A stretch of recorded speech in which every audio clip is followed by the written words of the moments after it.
trailer reaction. Trailer reaction. Go. Have you got a little... I might watch it first. Right. Before we do this. Just want the video. Dag nabbit. Well, you press videos then. I did. And search I them. did. There it is. We're professionals.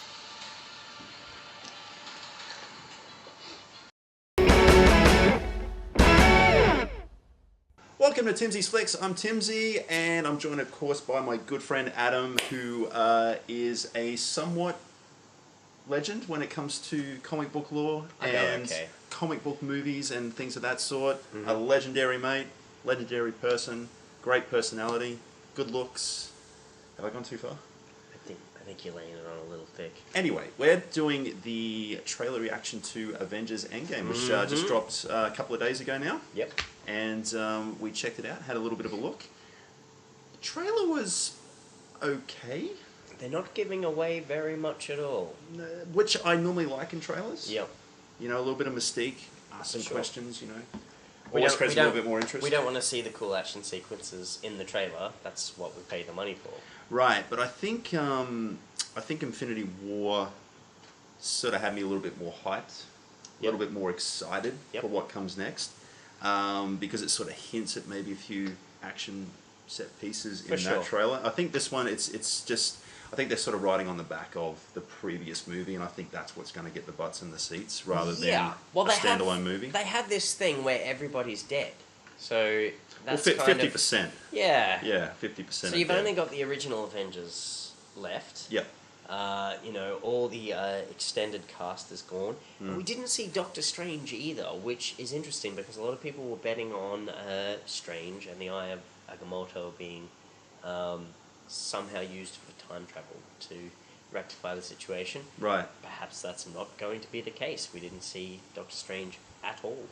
Yeah, so I think that one's kind of left up in the air. It could still show up. That could still play out, which I think is similar to the way the comic books work. Is that right? Where the actually, comics play out? The character that had the sort of the most impact in the comics from this point on the story was actually Nebula. Through a series of events that I won't go into here, because I don't know what's going to be in this movie. But yeah, Nebula could play a much bigger part in it than we're anticipating. As could Ant-Man. Right. Because with Stephen Strange out of the picture, the other option that they have is multiverse. So Ant-Man and the Quantum Realm is definitely going to play into that. He's in the trailer after the credit shot. Right. And from the reaction of Captain America, it seems like a bit of time has passed without Ant-Man being around. We know from the end of his second movie. Yeah, I mean, he was stuck in that realm, and then obviously the trailer sort of has me a little bit confused here. Are we seeing different timelines sort of play out? Has time travel already played a factor in what's going on there? Yeah, they're doing a great job of keeping us guessing, I think. And which I think is good. I just wish the trailer had just offered just a little bit. Given us a little more. Just something. Well, something. We see it opens with Tony, with Iron Man. Obviously, he was in space getting his butt kicked. Now it's very grim, very grim. Like, he's getting ready to die. He's saying bye to Pepper, who he calls Miss Potts. Apparently, they didn't get married, like was hinted at in Spider-Man Homecoming. Maybe that hadn't occurred yet. Oh, no, actually, because she was like, we've got a wedding thing to do. That's right. When he we've went got off a wedding. Space. Yeah, that's right. Got a wedding to plan, and then this sort of came up. So. Yeah, something came up. But they were basically engaged. I think. Yeah. And yeah, he's having a bit of a rough time now. We're pretty certain that Robert Downey Jr. is going to be done as Iron Man after this film. Yeah, it's been hinted at, as well as Steve Rogers as well. Yeah. You know, but he's been flip-flopping on that, Chris Evans as well. So, you know, it's all great marketing that they've got going on here. They're doing really good keeping their cards close to their chest. I think one thing I'm a little bit concerned about here is that, and this is something Marvel have done very, very well up until this point, is that they've really allowed people like me to go in and enjoy these movies who don't really know too much about the comics, but can watch the movies and still figure out what's going on. Yeah. I think with this one here, this is kind of riding on the previous movie, which I've seen, but I'm a little bit concerned that people will be going into the cinemas and it may not play out that well as a standalone film. Well, if you haven't seen that first film, I gotta ask, where have you been and what have you been doing? Sure. Go see it now. Yeah. It's a good one. I think it's probably the most solid out of all the Avengers movies so far. Well, it's the culmination of 10 years of movie making, and they pulled it off ridiculously well. Yeah, which I did a review on, which I'll link in the description as well, so you guys can check that out. But I think it's probably the best film that they could have possibly made with that amount of characters in the screenplay. Because it was jam-packed full of characters, and it's really the only thing that kind of let it down, but it was the best that it possibly could have been. For sure. They did really good at compartmentalizing. This group of superheroes is doing this one's doing that, this one's doing that. Yeah. And now, 80% of those superheroes are gone. We've got the originals. Tony's in space. Bruce, Steve, and Black Widow Natasha are on Earth. We see Hawkeye again. I was wondering when he was going to show up again. Yes, well, you'll notice that he's in a different costume and armed differently. It seems like he's taken on a persona he used in the comic books for a while called Ronin. Right. And he's looking cranky. I think the family maybe... Because that was his with that sole thing, motivator. or at least half of his family, maybe. Yeah.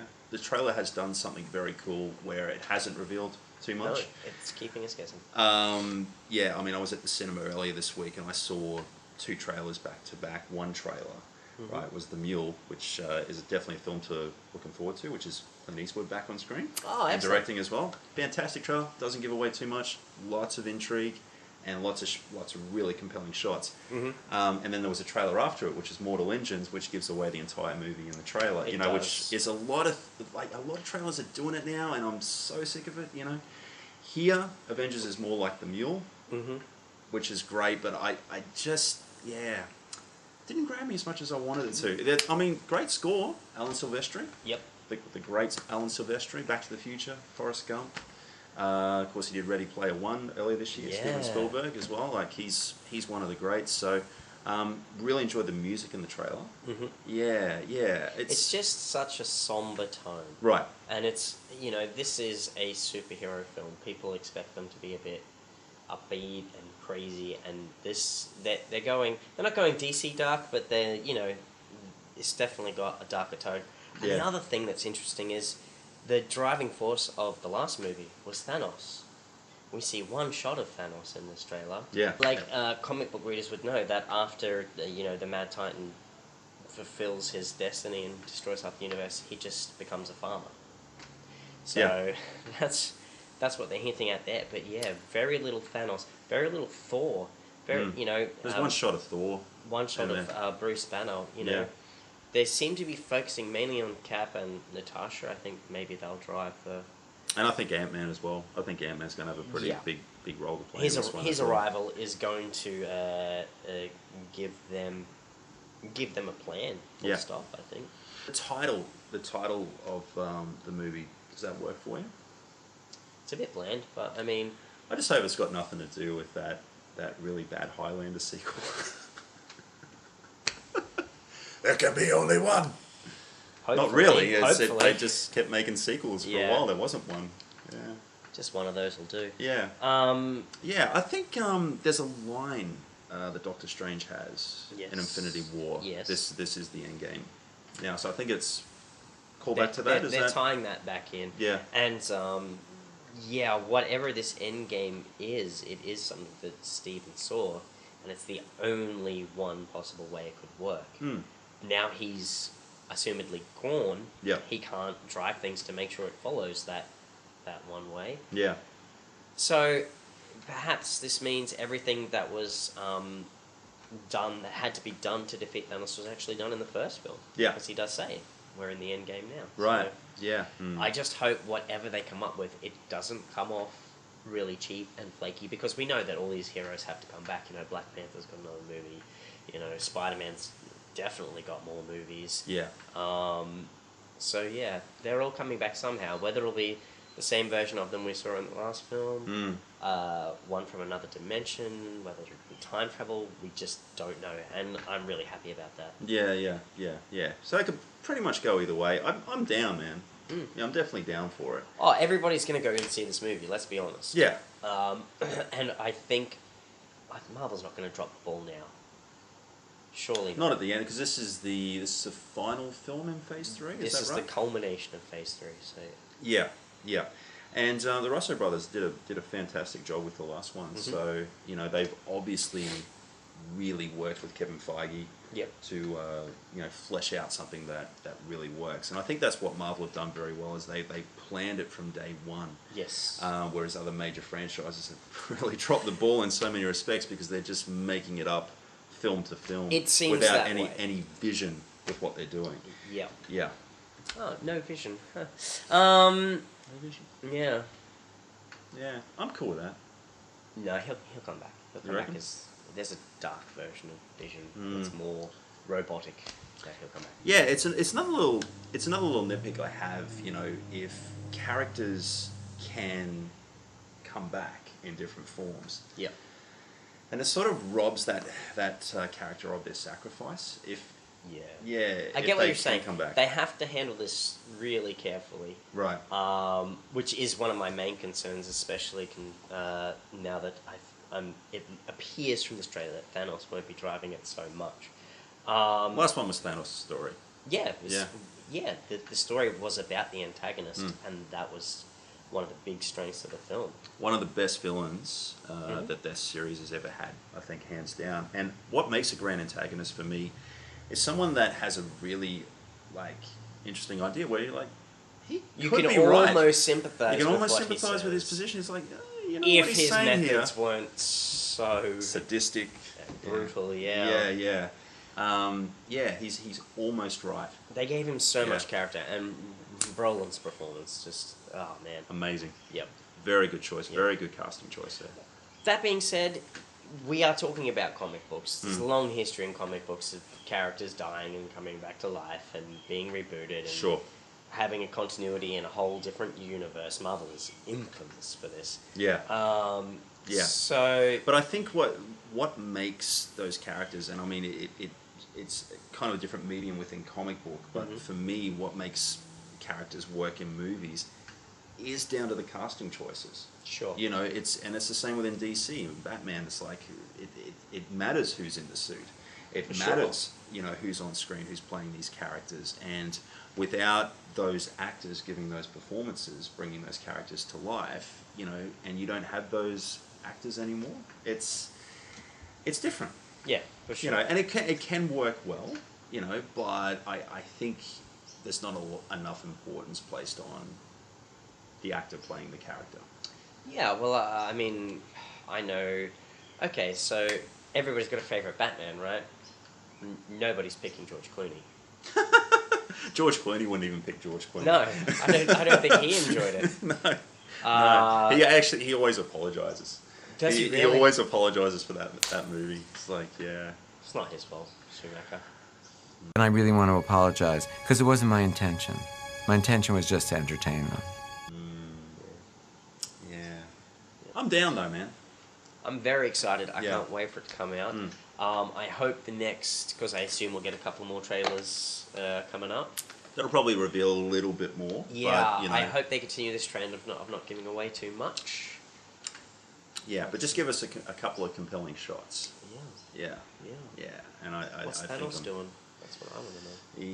He's in the fields, running his hand through Just being a farmer. Being a farmer, hanging out, playing banjo. Give me that a would be banjos cool, on man. Titan. Diddling, ding, ding, ding, ding, ding, ding. That would be cool. I'd be down for that. I would watch a whole movie. He's got huge hands. Yeah, it's probably custom built banjo. I so. think. Yeah. Size of a double bass. Yeah, pretty much the size of you. I'm thinking. Yeah. Banjo size. Banjo size. Yeah. So, guys, what do you think? Are you down for the new Avengers? Did you like the trailer? Let us know in the comments below, as we enjoy talking about all this sort of stuff. And we're both down for this movie. We think it'll be a good one, definitely one to check out.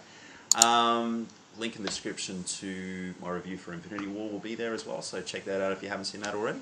And until next time, guys, remember, a weekend watching movies is a weekend well spent. Thanks for watching.